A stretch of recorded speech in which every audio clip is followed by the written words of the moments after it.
I think it started in like 1989, 86. Decided if I wanted to stay in art education or if I was going to go into studio art. And I just happened to be walking down the hall, and she stopped me and said, "Would you like to participate in this program that she's developing called Partners in Art?" What they tend to do is to go into underrepresented communities and want to make sure that they expose the children in this area to art. So it might take the form of working with clay, and then they might bring it back here and then put it in the oven for them. Or, gosh, there were so many things that they did. Weaving, working on murals.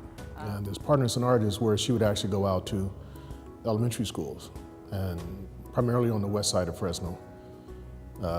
Low, impoverished areas, much more diversity at the time, and actually work with kids doing art. And it was at no cost.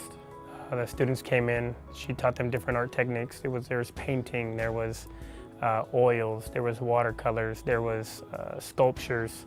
And along with that, it was a nice, safe environment for them to come out to. And otherwise they wouldn't have the opportunity to have, those sorts of very in-depth art classes.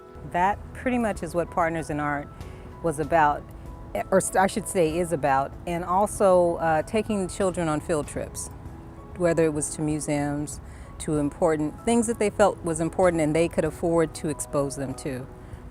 So that was a beautiful thing about Partners in Art. They came up with the idea that they wanted to create a mural that that essentially would represent their community.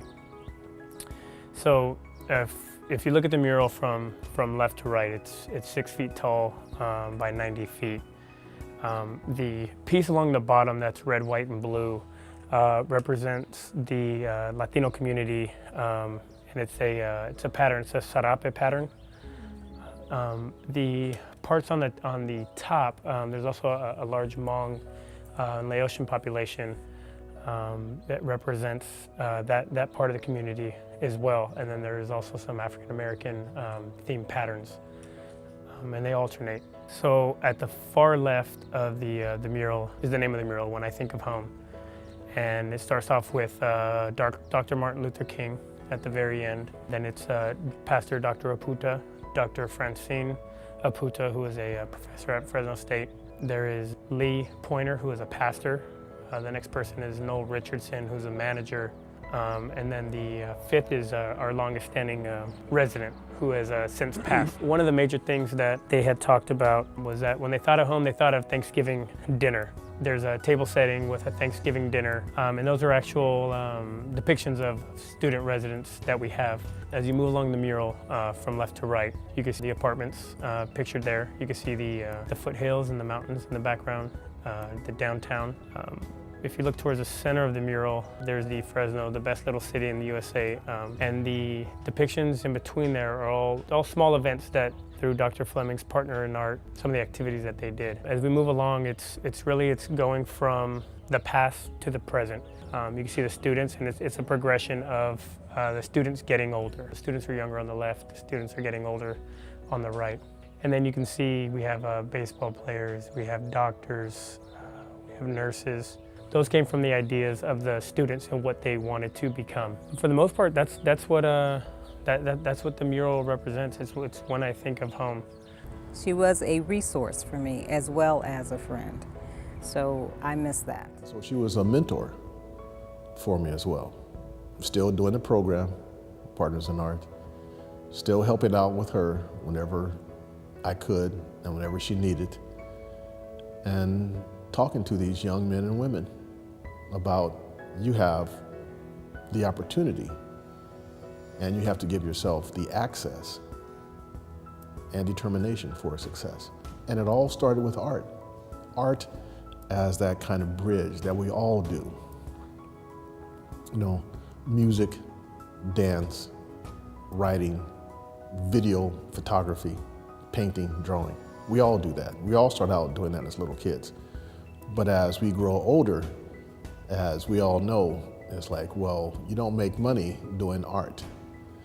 Get a real job. But art is one of those industries that it is really throughout. It's really touched a lot of youngsters.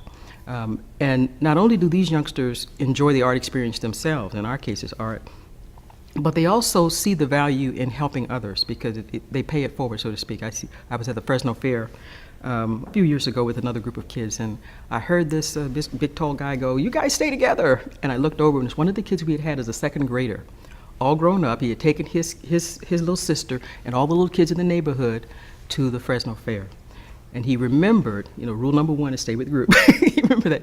So they also get involved. I found out later that he had actually volunteered as a teacher at Mosqueda Center teaching ceramics. And I bumped into him this year, just back in, I think it was October. He was enrolling his son in a kindergarten program at one of our local schools. And I didn't know who he was, but he recognized me because of my voice. I have kind of an unusual voice, I guess. And so he said, "Oh, Dr. Fleming, how are you doing?" I'm going like, who is this? And it was the same kid who had actually gone on to have a successful life. He worked, works here locally with a solar company or something of that sort. And he said to me, "I never will forget you because people don't come into our community and do things. You took us to Disneyland, you took us to, he named all the different places that we went. He said that doesn't happen every day. So it really has an impact on the community that the university is extending itself into the community to be able to make a true outreach, which is what we want to do. We want people to know that this is where you can come and this is where you can grow."